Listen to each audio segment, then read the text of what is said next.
I got a sunburn. Hey guys, what's up? MiataMods here, and today I'm going to do a coolant flush. Now I'm working on another video about replacing the thermostat, and I thought it would be a good idea to combine that with a coolant flush. Click here if you want to check out my video on how to replace your thermostat. Now before you start, make sure that the engine is cooled down. In contrast to an oil change, the coolant does not need to be warm for draining.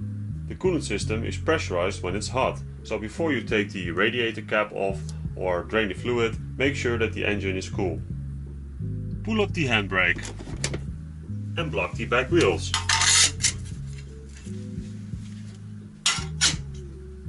Check the front of the car up using the front cross member.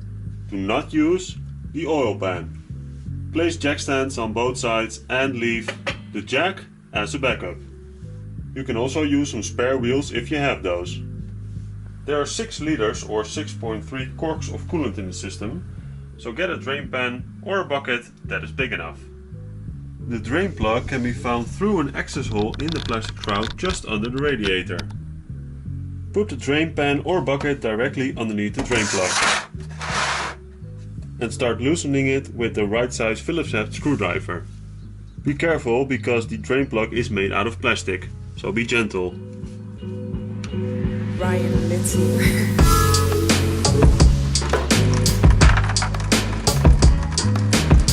Remove the radiator cap to help drain the coolant.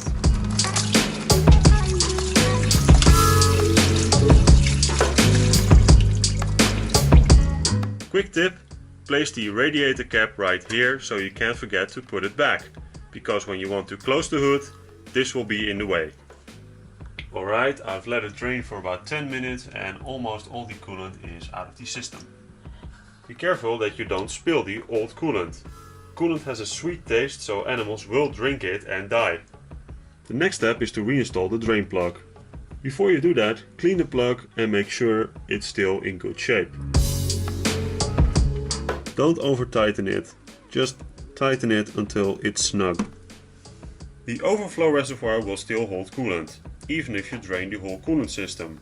That is why I'm going to unbolt the overflow reservoir so I can drain that as well and clean it. Remove the cap and then remove these 3 10mm bolts. Now you can remove the overflow reservoir.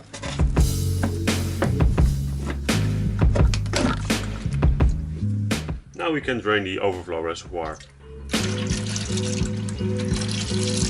I'm going to add some hot water to the overflow reservoir to clean the inside of the reservoir.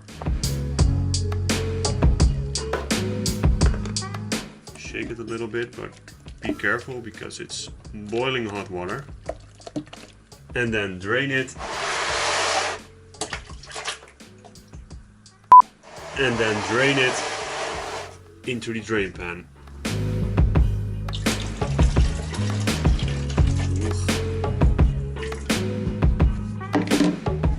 If you want, you can do it again.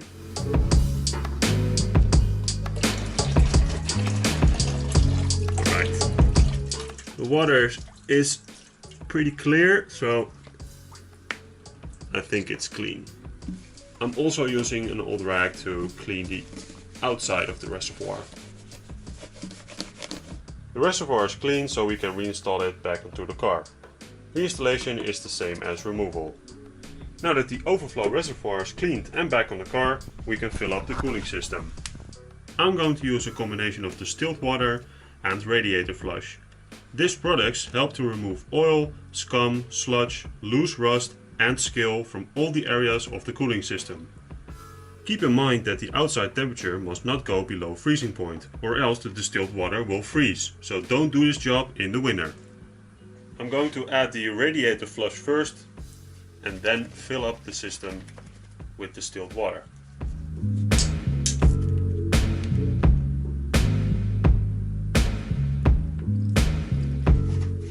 And now for the distilled water.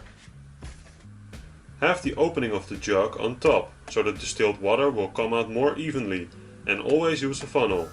If you don't have one, cut the top off a soda bottle and you will have your own funnel. fill the system to the top. And while you're filling the system, squeeze the upper radiator hose to let the air out.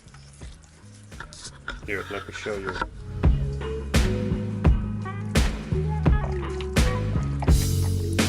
Now I'm going to start the car so the water pump can suck up the coolant.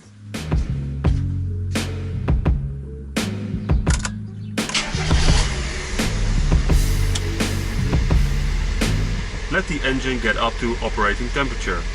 Keep a close eye on your temperature gauge to make sure that the engine does not overheat. Alright, the engine is up to operating temperature, and at this point you can turn the heat up all the way.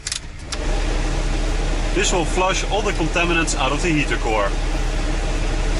After waiting for a couple of minutes, check the coolant level again and add some more coolant if it's necessary. I've shut the car off and now we can put the radiator cap back on.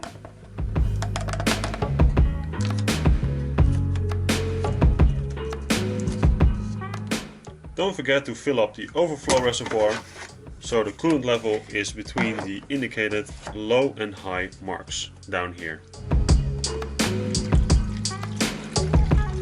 Now we can lower the car back to the ground. I'm going to put the old coolant inside these old jugs. You can dispose of old coolant at any automotive shop or the town recycling center.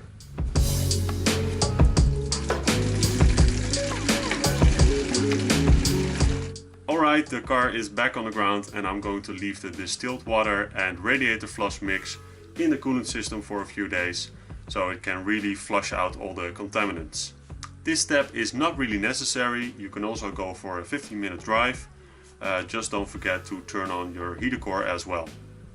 Alright, the distilled water and radiator flush mixture has been in my cooling system for the past few days, and I've also used the heater, so the mixture has been through the whole system, and now we're going to drain it again. Again, make sure that the engine is cooled down and that the system is not under pressure. Jack the car up, get your drain pan and drain the mixture.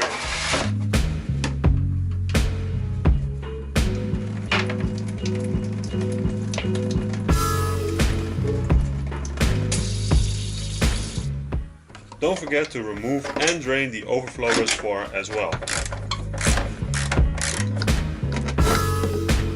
I'm going to collect some of the mixture in this cup so I can compare it with the other mixtures.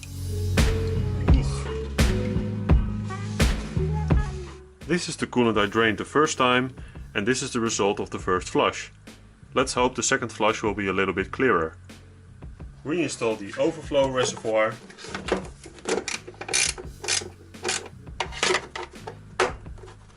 And the drain plug.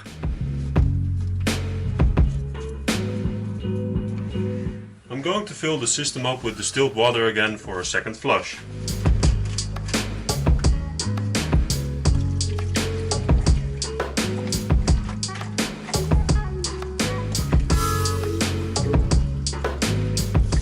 Alright, we're going to drive the car for 15 minutes and let the engine get up to operating temperature.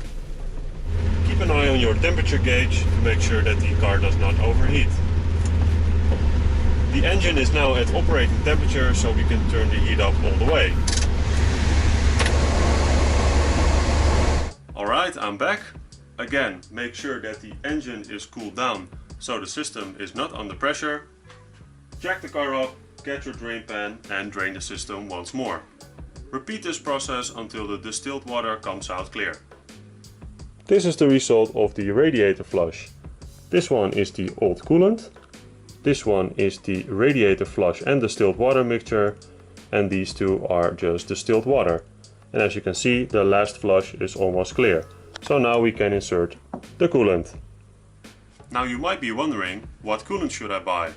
Unfortunately, there are many conflicting answers, so I encourage you to do your own research and draw your own conclusion which coolant is best for your car. It also depends on where you live and how you use your car. Before adding the coolant, be sure that you drain the radiator and the overflow reservoir.